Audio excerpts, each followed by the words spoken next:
Good morning, and welcome to some random ramblings on this Tuesday, March 16th, in the year of our Lord 2021. Tomorrow is St. Patrick's Day, an Irish holiday that is more widely celebrated here in the United States than in Ireland. We actually have more Irish people here than Ireland has in Ireland. Of course, we're Americans now, but many of us are of Irish descent. I'm of Scottish descent, um, Clan Morrison, same as John Wayne. But I've been told that in ancient times, the Irish settled Scotland. It makes me Irish if my Scots ancestors are Lowland Scots. The Highland Scots were indigenous to Scotland. The Romans called them Picts, Picts, picture people, because they painted their bodies and they painted pictures on walls of caves and so forth. But mostly because when they went into battle, they were painted, kind of like Braveheart, that movie. What they didn't show you is that in the movie, they usually rode into battle naked. And that in itself terrified the Romans when they were when the Romans were fighting the Gauls, the Gaels, the Celts in Europe. Uh, the Roman soldiers fled in terror, so they were decimated, which means that every 10th man was killed. They lined them up and pulled out every 10th man, and his fellow soldiers were ordered to kill him. So they decided they'd better not run away from a battle because decimation was more terrible than anything that these naked savages on horseback could do to them in a battle. Hi, V, Ken, Jimmy. Wow. So I promised cheesecake. Homemade, sort of. I bought a pre-made pie crust, graham cracker crust, of course. Let's get the lid off so you can see it. My taste tester has pronounced it delicious, and I like it too. But after watching tons of YouTube videos and reading recipes online, I couldn't find one for using a store-bought pie crust. So I had to cut the recipe in half because when you make it in a spring-form cake pan, as they all do in the YouTube videos, that holds a lot more filling than a pie crust. And even after cutting it in half, I had a little left over, so I put it in a ramekin, a little pudding pot, and put in some vanilla wafers because there's no crust. I did not make a crust. It came out okay, but I overcooked the little ramekin. The pie came out very nice. I kind of picked and chose among the many different recipes, and I got one and almost two. I would cut it down to 1.5 bricks, 8-ounce bricks of cream cheese. Yes, I got the Philadelphia brand, mainly because the generic, which is cheaper and exactly the same, just wasn't available. And besides, they had a discount if you buy two, so it worked out. So I would say cut it down to a brick and a half of cream cheese because even I kind of overfilled the pie and I still had about 6 or 8 ounces of filling left. Okay, and then a little sour cream. I used about 3 tablespoons of sour cream and a couple tablespoons of lemon juice and 2 tablespoons of corn starch. I wanted to make sure it didn't come out soupy. Hi, Tara. Um, okay, she asked about my book.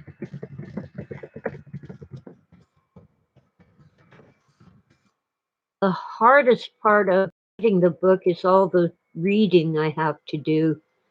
Anyway, so we've got a brick and a half of cream cheese, a couple, 2 or 3 tablespoons, I'd say 3 tablespoons of sour cream. I'm like Chef Jean Pierre. He says measure carefully and he never measures. But I used a regular soup spoon, and that was probably about 3 tablespoons that I put in with the cream cheese. 2 tablespoons of cornstarch, 2 tablespoons of lemon juice, a little salt, um, and you start with. I have a hand mixer. I don't have a stand mixer, but it's still easier than doing this by hand with a fork or a whisk. You want your cream cheese at room temperature if possible. Anyway, first you whip up the cheese, then you put in about half a cup of granulated sugar and whip it some more. And then you add your sour cream and your cornstarch and whip it some more. And then you put in the lemon juice, about 2 tablespoons. I went for 3 because I love lemons. And then it they all use teeny tiny amounts of vanilla extract. I went for a whole teaspoon of vanilla extract. Whipped it and whipped it and whipped it. Poured it into the store bought pie crust and baked it at about 300 for about an hour. Once in a while, you reach in and you do this. If it Here, with a finger, you kind of poke to see if it feels firm enough. Now, that's one area where being stuck with an electric roaster instead of a real oven, I have an advantage. The lid is on top. I pull off the lid and down goes my finger. In a regular oven, you have to get all your hot pan lifters or oven gloves, open the door, pull out the rack, take off the glove, poke the cream of the cheesecake, but it should bounce back and not make a dip, and it should feel firm. If you overcook it, it's too dry. If you undercook it, it's soupy. Anyway, after about an hour, I just turned off the roaster and took off the lid. No, I didn't take off the lid. Okay, I turned off the roaster and waited another hour for it to cool down. Imagine waiting 2 hours for the cheesecake you're making. Ah! And then for topping, I thought about making a cream cheese topping. You get whipped cream cheese and powdered sugar and a little vanilla and a dash of salt, and you whip them up real good. But I used up all my cream cheese.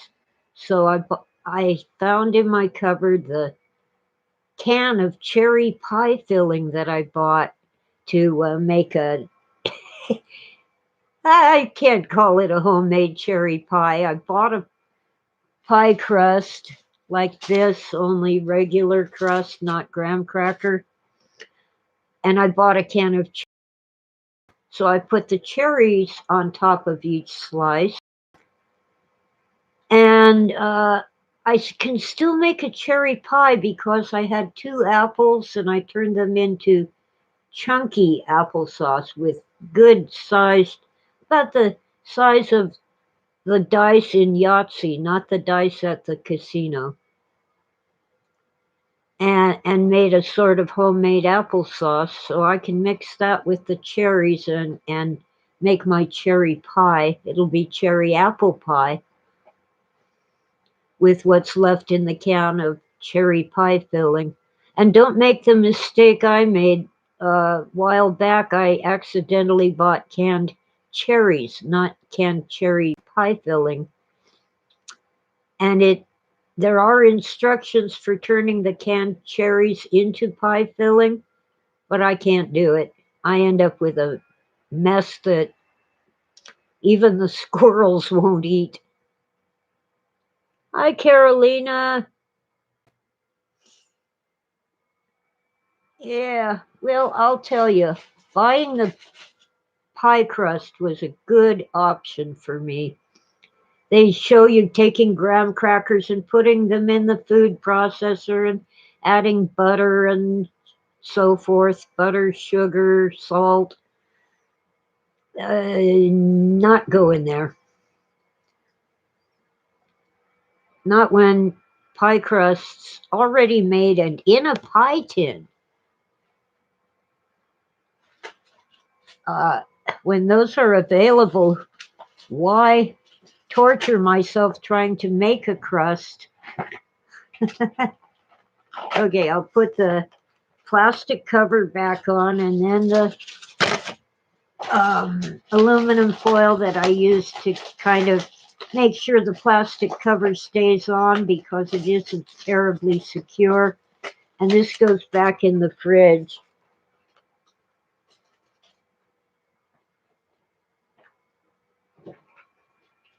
Oh, man.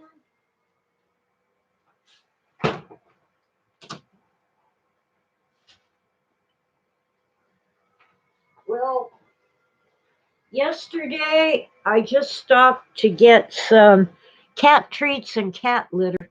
I walked into our local grocery store, Goodwin's Market.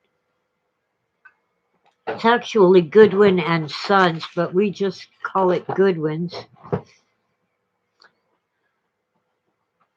Immediately, I was overwhelmed by the aroma of fried chicken, and their fried chicken is awesome.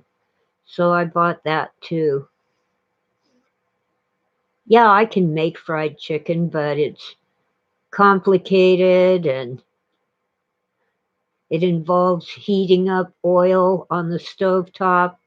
And I'm always afraid I'll burn down the kitchen when I do that. So I bought their chicken and had chicken for lunch and dinner yesterday, froze some of it, and we'll have that another time.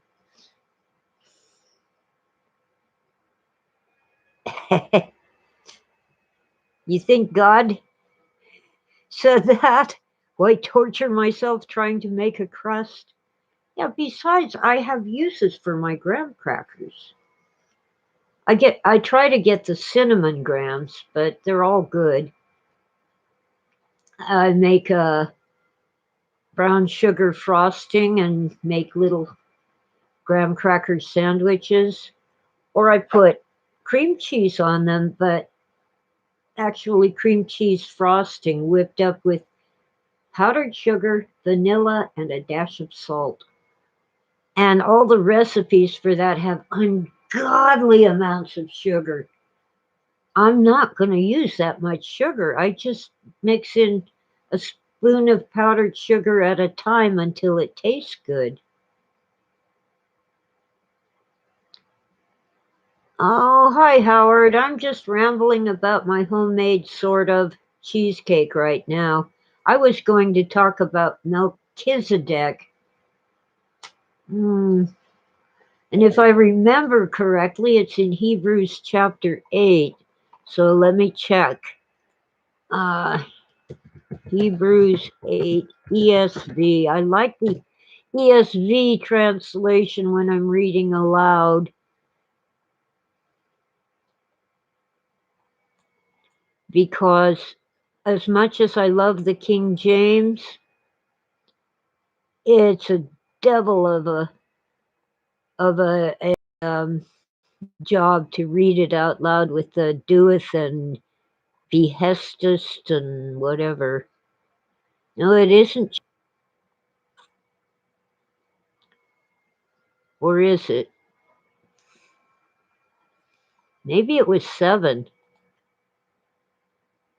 Yeah, it's Hebrews chapter 7. Chapter 8 is about the new covenant of Christ. Now, Hebrews, now, many people thought it was written by Paul. My study Bible kind of says that, but scholars say no, no, no, this is not Paul. But Philip K. Dick thought Paul wrote the letter to the Hebrews. And there's reasons why the Greek of the letter to the Hebrews just isn't Paul's style. But whoever wrote it was a Christian. Uh, Talking to the Jews, the Hebrews. A cigarette went out.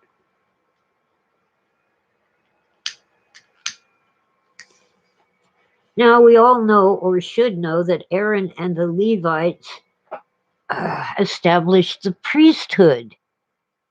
What popular authors and videographers often fail to point out. I wish my phone wouldn't do that. I have to have it close by because it has the internet connection. What they fail to point out in most cases is brother. He was also a Levite. And since they're not supposed to have the priest and the king, the priesthood and the kingship in one person, it's kind of funny or odd that Moses was sort of a king during the Exodus. Hi, Oswald. No, no, no. Cream cheese, not milk cheese. Yuck. Now, some people will add a little some other kind of cheese to their cheesecake to give it more flavor, but then what they're making is a savory cheesecake, more on the. Oh, and I forgot 2 eggs in the filling for the cheesecake. I knew I was leaving something out.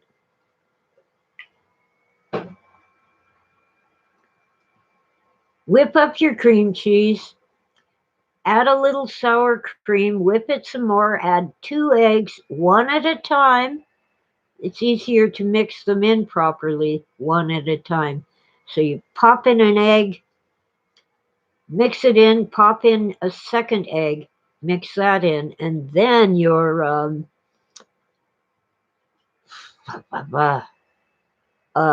cornstarch, a dash of salt, lemon juice, vanilla. I knew I was leaving something out. So, anyway, if you make a savory cheesecake, it's more like a custard, a soft custard. And you might sprinkle bacon bits on top. You might add herbs to your um, filling, but I don't do that. Sorry. Oh, and you would use a regular pie crust, not a graham cracker crust. Okay, let's see. Melchizedek is called a type of Christ, a an archetype, a foreshadowing.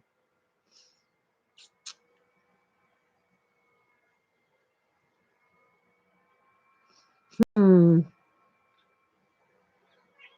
Well, anyway, Aaron and the Levites became priests, and nobody else could be a priest. They had to be Levites. But not all the Levites were priests.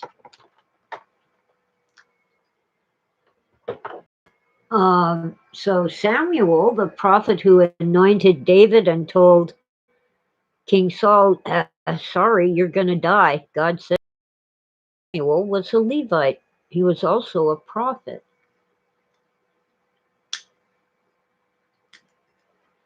Dang, cigarette keeps going out.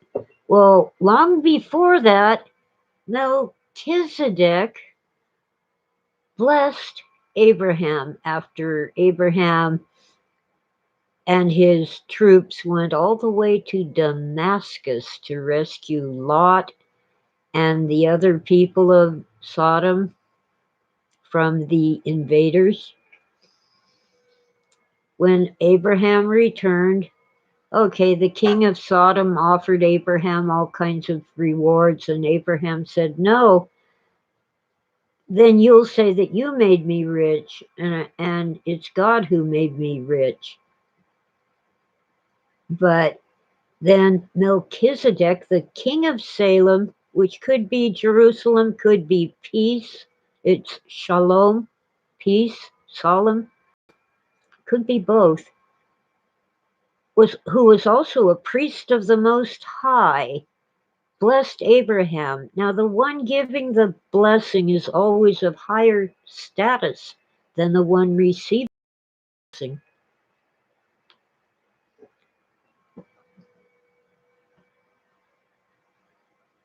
Oh, I don't want to go there, Oswald. This is serious, sort of.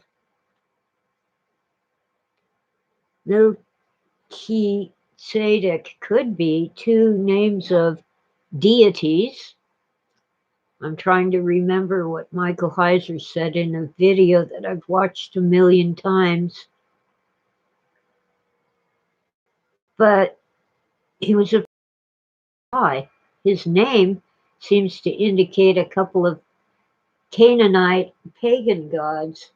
But maybe he didn't choose his name. Maybe his parents stuck him with it. I don't know. But as a priest of the Most High, that would be Yahweh.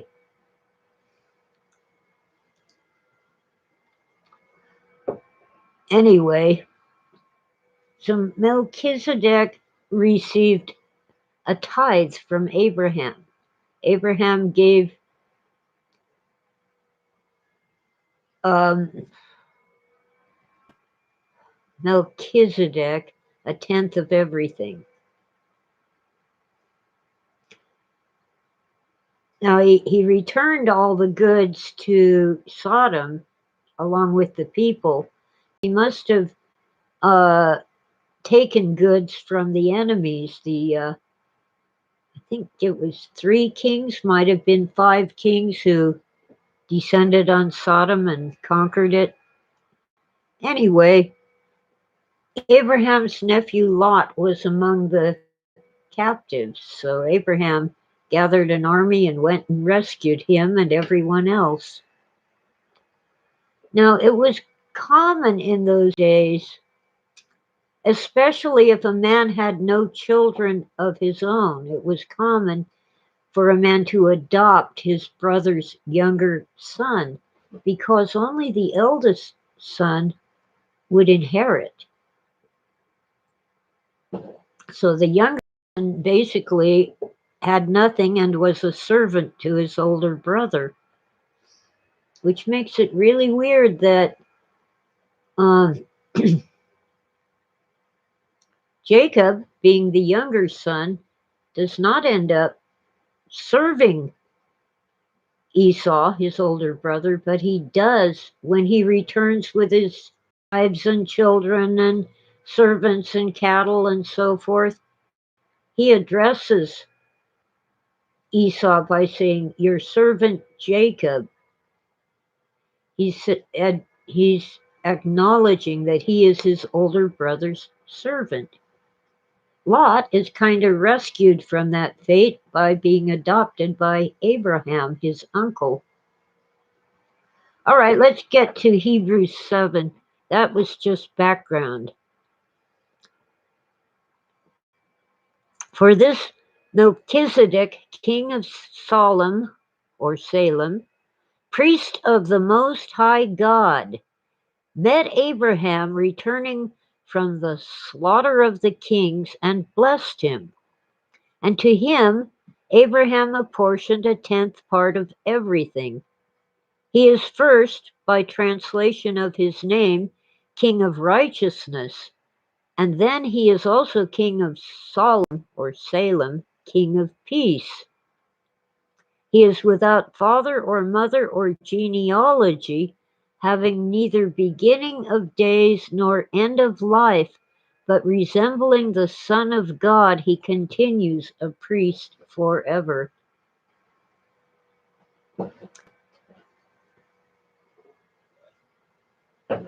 So he resembles Christ. Now, without father or mother or genealogy, without beginning of days nor end of life could simply mean that nobody recorded it, so they don't know. Or it could mean that he was a spiritual being clothed in a human body, an immortal. I don't know. You can interpret it either way, but I lean toward the conclusion that nobody recorded it.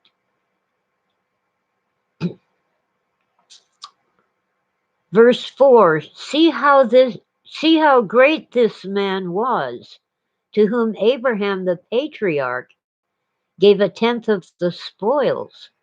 And those descendants of Levi who receive priestly office have a commandment in the law to take tithes from the people, that is, their brothers, though these also are descended from Abraham. But this man who does not have his descent from them, that's Melchizedek, he's not a Jew, he isn't a descendant of Abraham. He's a grown man when Abraham meets him. So, verse 6, but this man who does not have his descent from them received tithes from Abraham and blessed him who had the promises. What promises? Well, God blessed Abraham and promised him, thousands of descendants and great riches and that he would inherit the land. Abraham was promised everywhere you set your foot. Well, I've always wondered, Abraham went down to Egypt during a famine. I think he went down there twice. Anyway, I know he went down there once.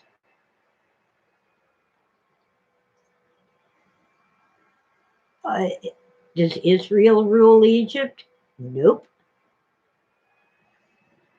But he set his foot there, and God promised him.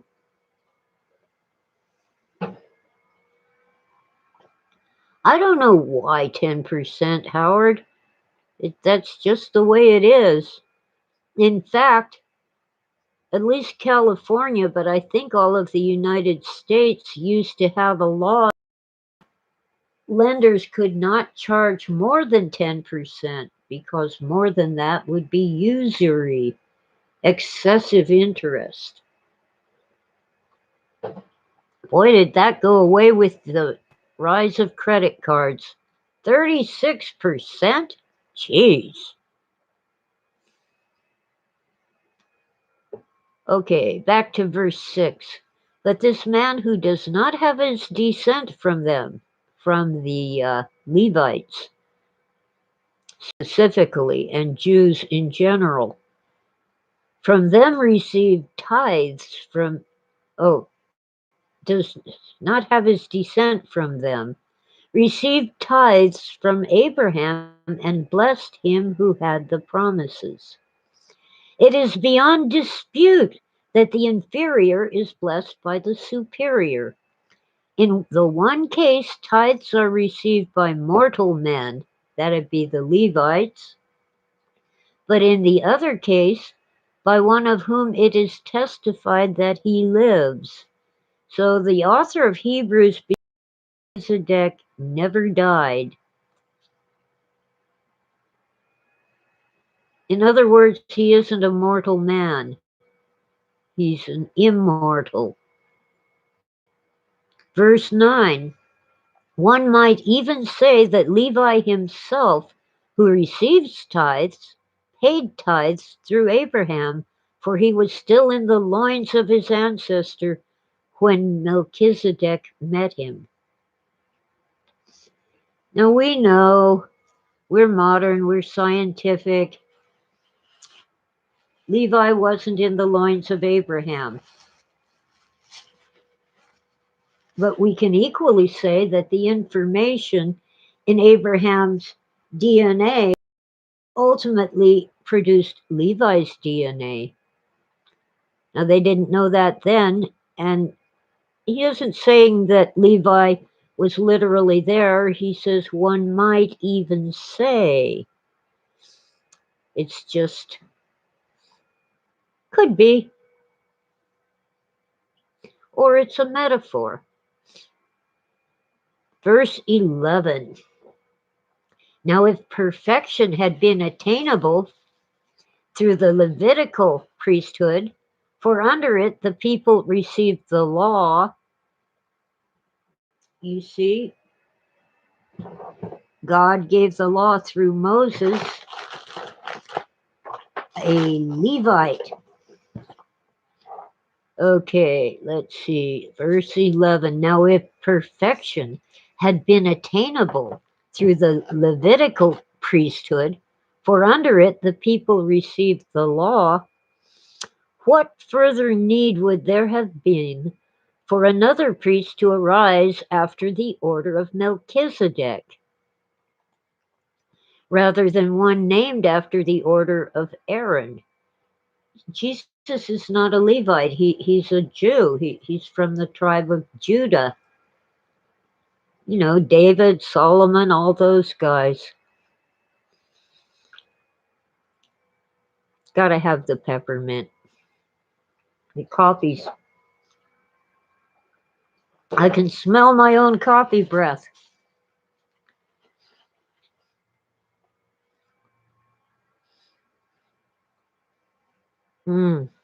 Verse 12. For when there is a. Hang on.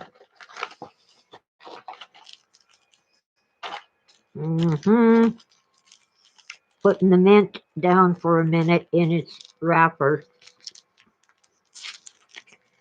There, that's better. Verse 12. For when there is a change in the priesthood, there is necessarily a change in the law as well. So Jesus is there to change the law. What law? The 10 Commandments.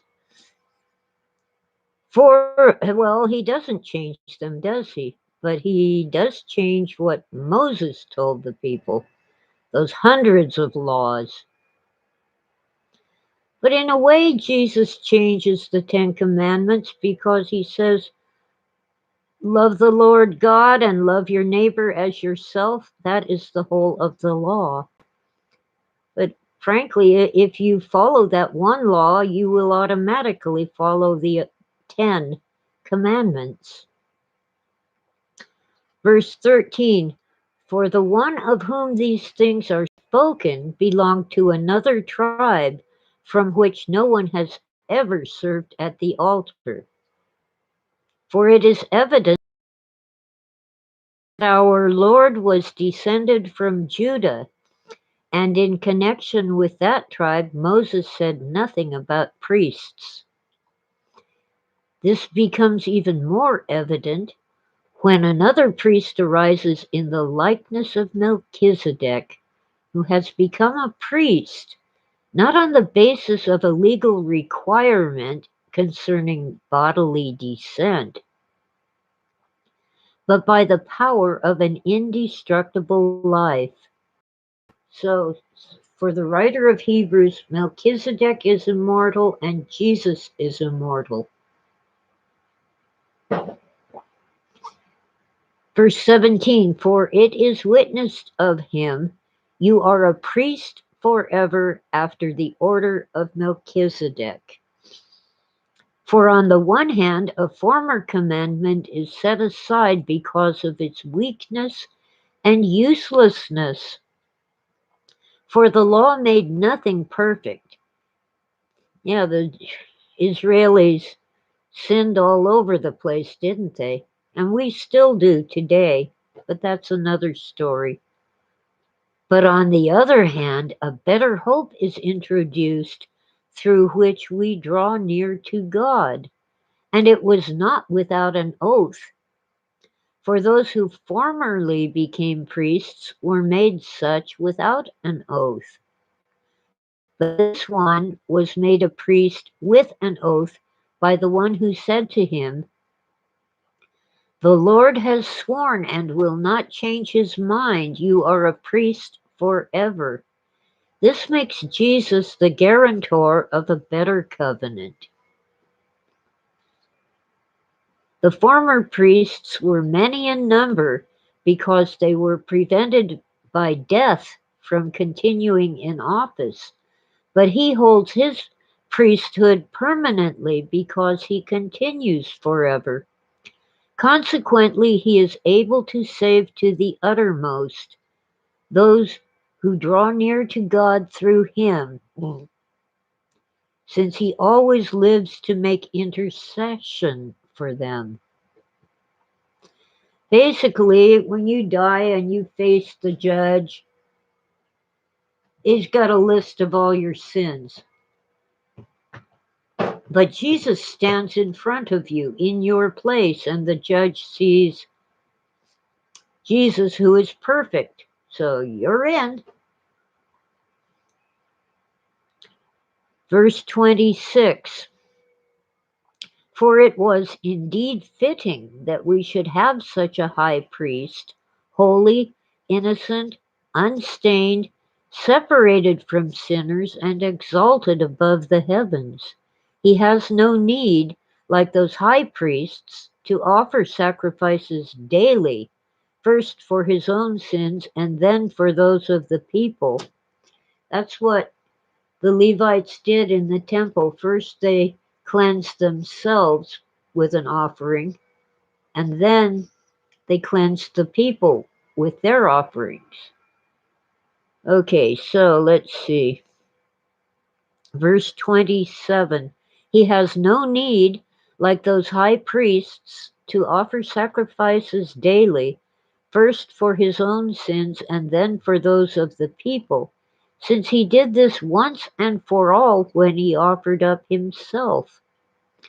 For the law appoints men in their weakness as high priests, but the word of the oath, which came later than the law, appoints a son who has been made perfect forever. And that's the end of Hebrews 7. Um,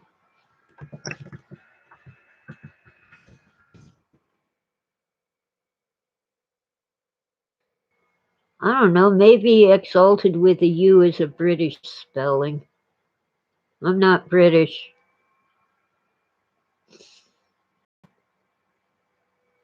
Oh, C.S. Lewis and Tolkien. Tol. I always stumble on Tolkien's name. Tolkien. Tolkien. Well, yeah, Tolkien was a Catholic and Lewis was Anglican, Church of England. Really, Anglican is, the Catholics call it Catholic light. They just don't follow the Pope in Rome. The Inklings were a fascinating group. I'll have to study them more. I've just heard bits and pieces about them.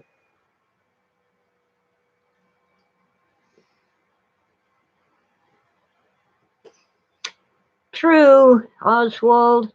The Brits are pretty good at the whole imperialism thing, but they're terrible spellers. Um, Actually, that's a variant spelling of imperialism. I start it with an I, but you know what? It really should be started with an E for empire. I don't know why Americans spell it with an I at the beginning. I don't know. What really ticks me off is how the British almost never pronounce the H in a word that begins with H. Like holy becomes holy, but and Americans usually do pronounce the H, but what about herbs? British call them herbs. We call them herbs. I don't know. No clue. Herbs and spices. Anyway, that is Melchizedek. And there's more on him all over the place. The Bible actually says more about him than we think it does.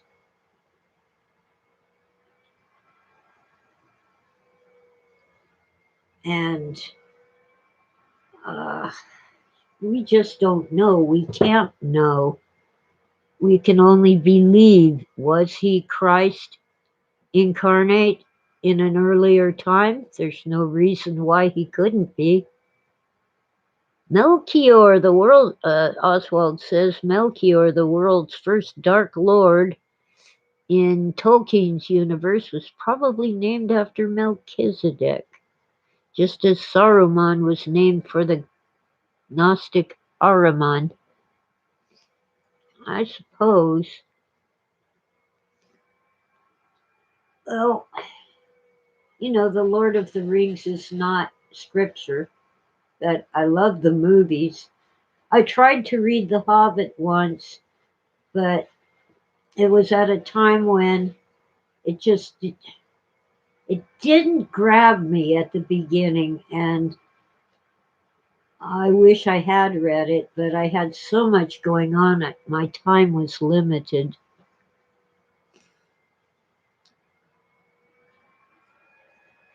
Okay, Tara, God makes appointments for the anointed. Well, God numbers all our days. We don't get to choose how long we live, but in many cases, we get to choose how we die. Most of us don't know when that will be. Suicide is considered a mortal sin. No matter how miserable you might be, suicide hurts everyone that you leave behind. It's really angry, hateful thing to do to the people you leave behind. My oldest brother, my half brother Rick, had a different father, drank himself to death. He died with a bottle of vodka in his hand. Well, he didn't drink vodka, he drank rum. Mom drank vodka, and to this day I believe it was an attack on Mom, who was already dead, by the way. Died about 10 years before Rick did. I think it was a message to Mom that everything wrong in his life was her fault. Well, I grew up with the same mother, and yes, she was the devil's sister. And it took decades, but I got over it. Once in a while, I remember something, and just from an adult perspective, I understand it better. But I still shout in the dark when I can't quite go to sleep because I remembered something. What I shout it rhymes with witch, but starts with a B.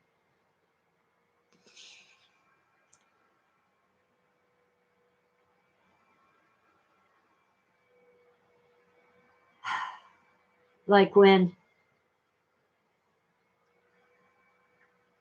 she'd say she'd pay me for doing extra chores around the house, but she never did pay me.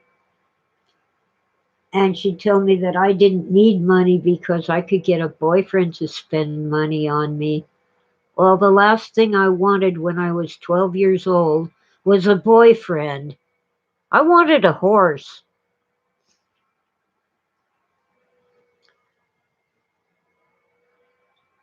And eventually I got an after school job and bought myself a horse.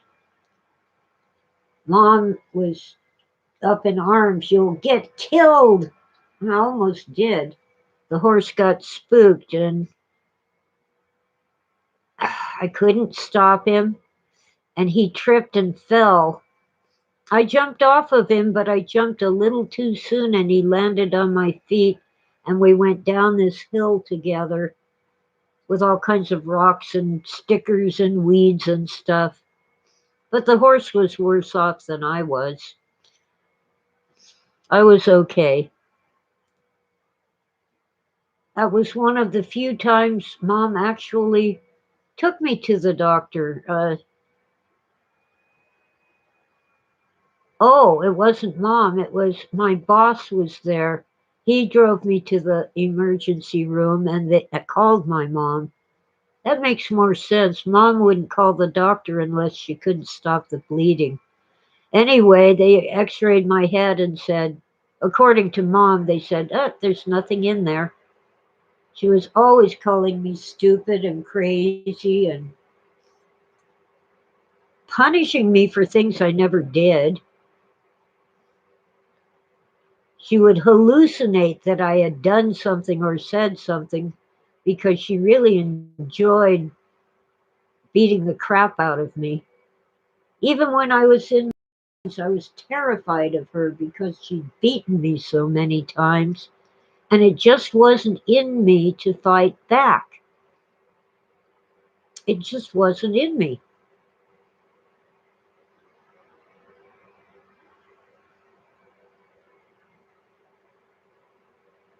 Ah, poor V. Sorry. Uh, well, anyway, I have an ambivalence toward doctors. They don't listen, especially now. I used to have a doctor where I'd wait and wait in the waiting room, but that was because he took time with his patients, listened to them and talked to them. The clinic I go to now, that I'm kind of stuck with because they accept Medicare, is that, and Medi-Cal, the supplemental insurance through the state of California, Medicaid, um, the doctor has 5 minutes. She isn't allowed to spend more than 5 minutes unless I'm having a heart attack and she has to bring out the paddles to revive me. The physician's assistant has 10 minutes, so I try to see him if I have to see a doctor. Oh, I've seen shrinks, Oswald. After I witnessed an assault on some teenage boys, and the gang member who did and his gangbanger friends didn't want me to testify. Um, I got free counseling that he had to pay for, and it went on for over a year. It was 2 years after Mom died in the middle of that, and it was 2 years before I finally actually wept about Mom's death. And it was more about her wasted life than her death. She was a child who never grew up, a spoiled child. And she was unhappy. And I understand that. But she screwed up me, my brothers, my sister so badly. And I don't think they ever understood that no matter how little they had, I had less. She hated me. I was named after her mother in law. I didn't choose the name, she put it on my birth certificate. That's how screwed up she was. She hated me for the name that she gave me. And I came to realize that she was a coward. Us, hi, Randy. We got a new guy in V and Randy and Oswald and Tara. I got a full house here. Wow. And Oswald. Now, Joseph said he would be here, but I guess um, not right away. He had something to do first. So he might end up listening to the replay. Oh, the mother who eats her own. Well, our hamster never ate babies because we didn't allow the hamster to have babies. But I remember my brother's guinea pig ate her babies because my brother didn't give her water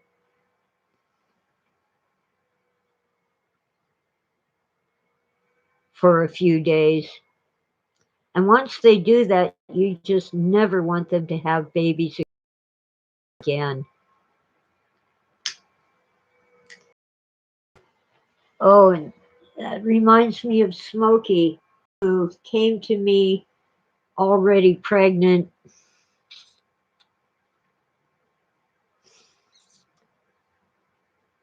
When her first kitten was born, on my bed by my feet, in the middle of the night, it was like 1 o'clock in the morning, Smokey popped out one kitten and was growling and hissing and thought she should kill it because it had caused her so much pain. And I was trying to tell her, look, it's a kitty, it's a kitten. Well, then the second one came out and the light went on in her brain and she said, oh, babies, and started licking them and taking care of them. She popped out four in all, two black ones and two gray ones. Well, the gray ones got a home right away. The lady had twin girls and wanted identical kittens for them. Well, yeah, they were like two, 2.5 months old when she took them. They were weaned and everything.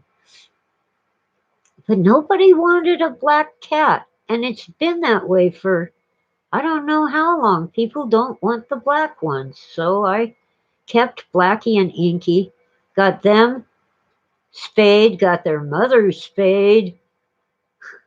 No more kittens, please. And Blackie and Inky both lived to be almost 20. I miss them terribly, especially Inky. Inky was the greeter. Whenever we had the yard sale fundraiser for the Lioness Club, Inky would walk out front and greet all the customers and insist upon being petted and fawned over. They were some of the best kitties. Unlike Tora, come here and say hi to your adoring fans.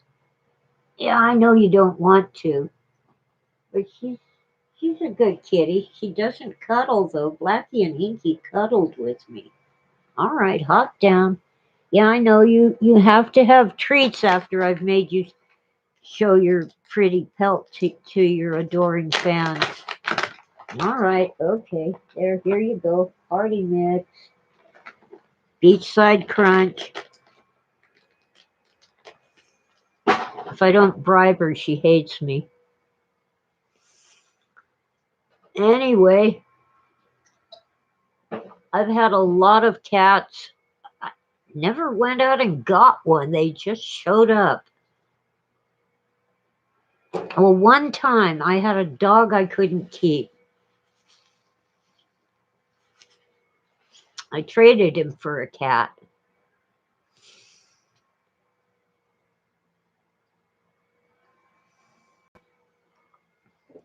A kitten at the pet shop.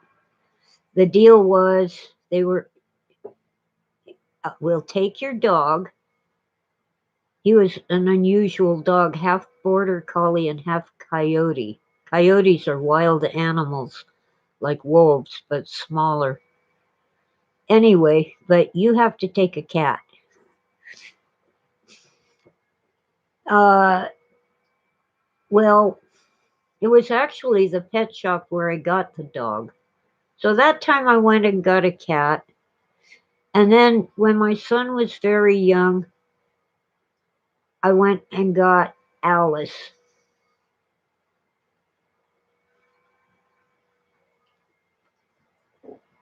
And Alice was a tortie, all black and brown. I couldn't find any white on her except a little strip on her tummy. And she was the best kitty. I have her ashes in a redwood box because my son wanted to have his cat's ashes. He doesn't want them now. Oh well, I have them. Cost a bloody fortune to get her, cremated and put in a box. And that was the least expensive. Anyway, Alice was a wonderful cat.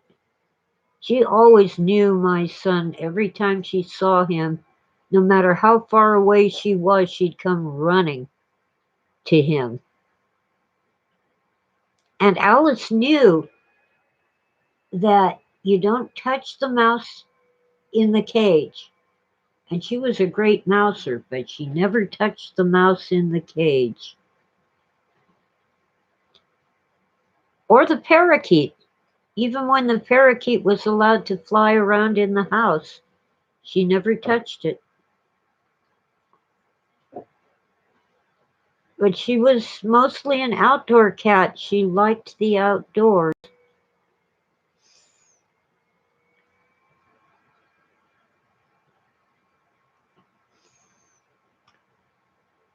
Oh well.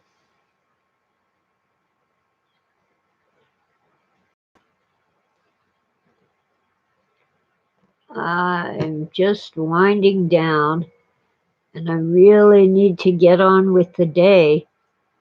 But if you make the Cheesecake I talked about. Don't forget the eggs, like I did when I was explaining it.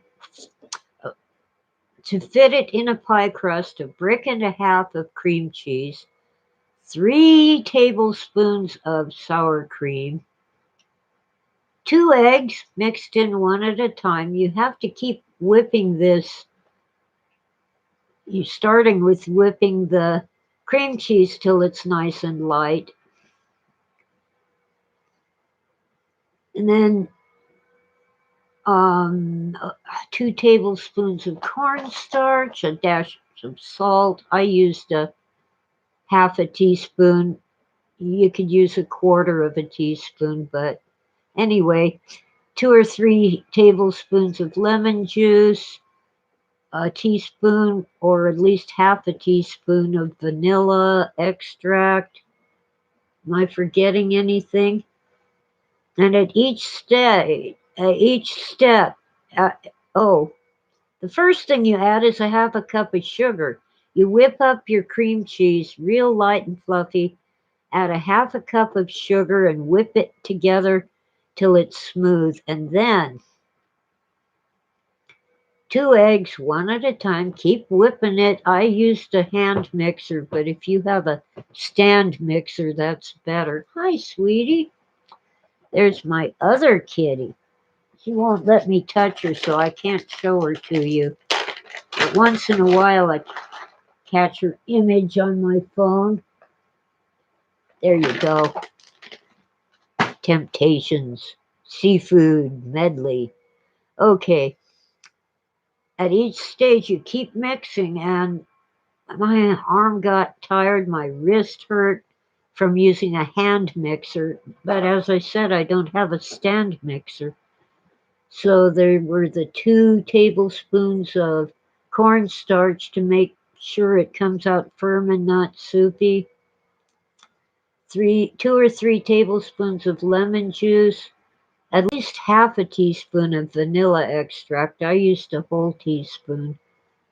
Little bit of salt, a quarter teaspoon or half a teaspoon. Keep whipping it together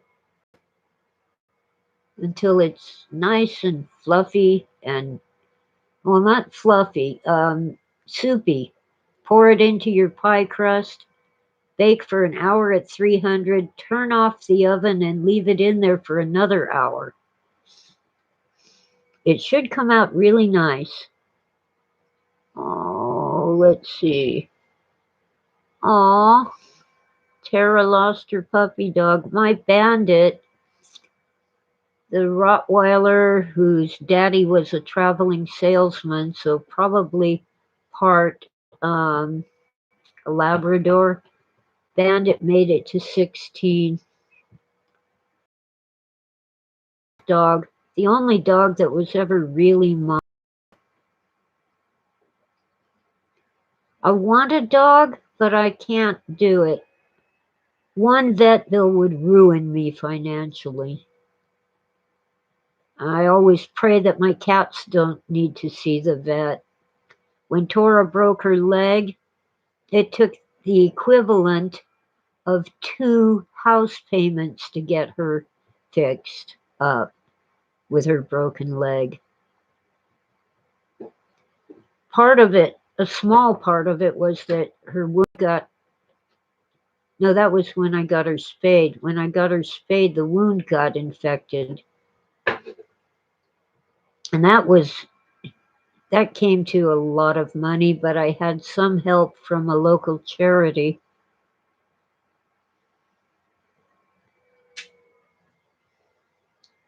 I can never replace my dog, but someday maybe I'll get a new dog that'll be a good companion, and I'll love the new dog just as much.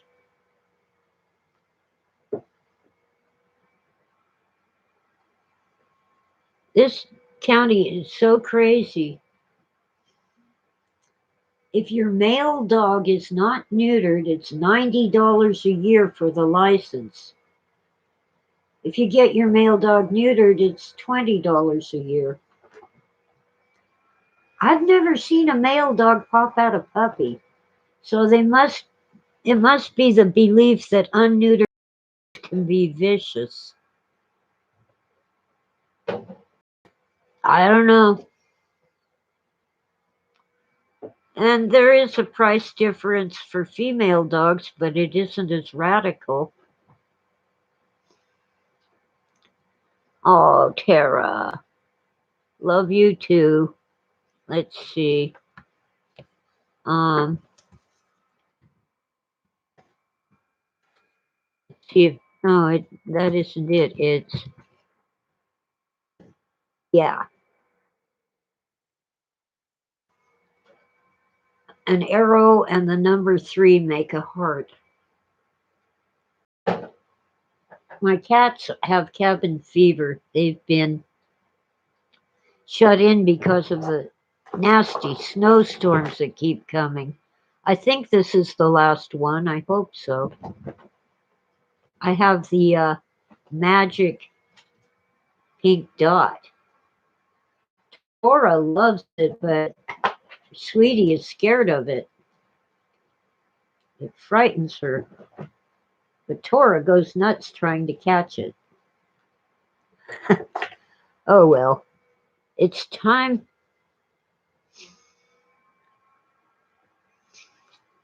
Dogs are a little more high maintenance and they need more care when I go somewhere. If I'm gone for a day or two, even dogs would need human company. Cats just say, "Put down the food, lady, and go away." Not to me, but to cat sitters.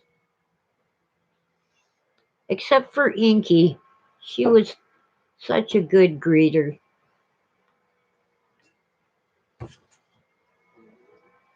Oh, and Crestline Lioness is now the Lions Club of Crestline. We're lions now. Same club, same organization, Lions International, just a new name. Maybe more men will join now that we're lions. We've always allowed them in. I really want a dog. Molly, my son's first dog, was about one quarter German Shepherd and the rest Black Lab, and she was just the best dog. Broke my heart, but our lives were turned upside down after my granddaughter was born, financially and time wise and job wise. So, and Molly was very old. I think she made it to 18, but for her last 2 years, I had to leave her with a dog lady. Like a cat lady, but she collected dogs and she took the best care of Molly. And once a week, Molly would, well, she'd put Molly's clown suit on, a ruffle around her neck, and that was pretty much it. And Molly would hop in the car and go visit the old folks' home, the veterans' home down in Yountville, up in Northern California. Molly loved riding in the car, and she was perfect for people in wheelchairs because she was the right height for them to pet her. And she just loved it. Well, Phil liked cats. He wasn't he wasn't against dogs, but um, he just I know he liked other people's dogs, but it just wasn't on his radar. And since he lived in apartments at the end of his life, he just had cats. He wasn't really able to take a dog down 2 flights of stairs or even in the elevator and then walk it every day. But when he was married to Cleo, they had a dog, and he really loved that dog. It finally died of old age.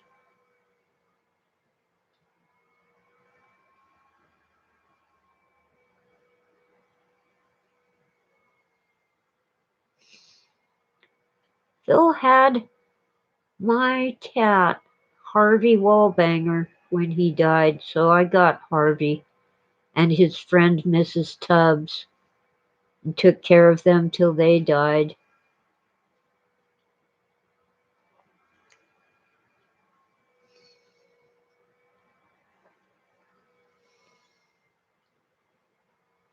Oh, collies are amazing climbers. I don't know how your dog got down the ladder either. There's a Phil cat photo. I can't really post pictures, I don't think. Let me see what, no, I don't think so. These chat rooms are rather rudimentary, basic. Oh, The Three Stigmata of Palmer Eldritch. That's an amazing book. Some people said that reading that novel made them crazy or made them take drugs. And some drug addicts said that book made them quit taking drugs. And some crazy people said it made them sane.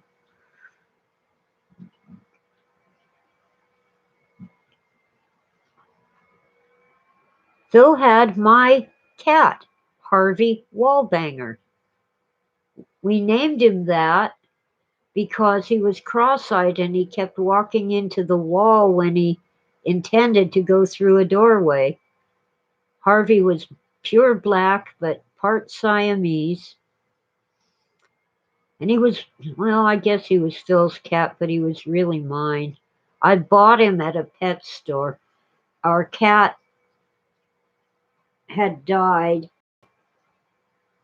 and Phil said he'd never get another cat.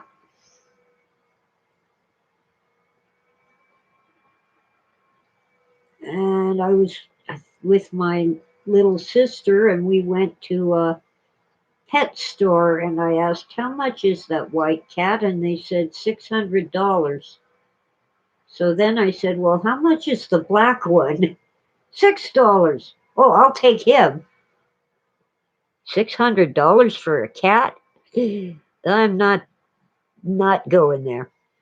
Anyway, that was Harvey Wallbanger. And then after Phil moved to Santa Ana, a friend of his couldn't keep her cat, Mrs. Tubbs, so he took in Mrs. Tubbs too.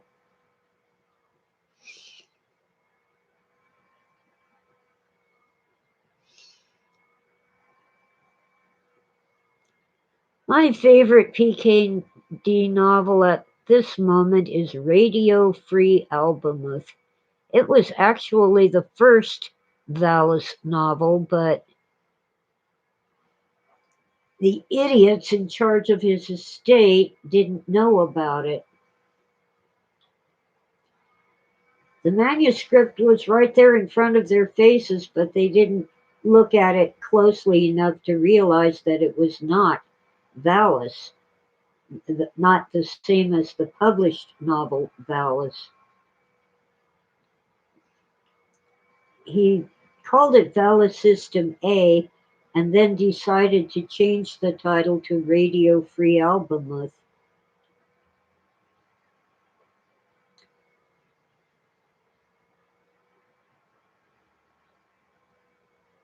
Anyway, you guys are keeping me longer than I intended. But there's a very low budget film of Radio Free Albemuth. Stinking phone. I wish it wouldn't do that. There's a very low budget film of Radio Free Albemuth that is just awesome. And it might be on Netflix or it might be on Amazon Prime. Look for it. It's awesome. Okay, I really gotta scoot now.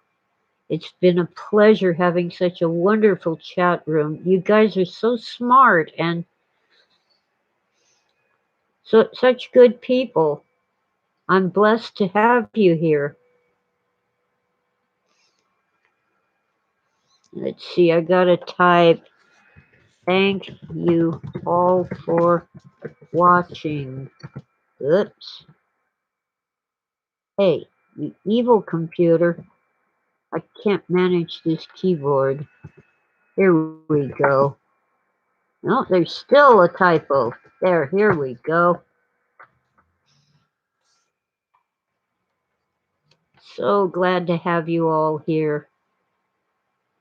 So God bless and have a wonderful day.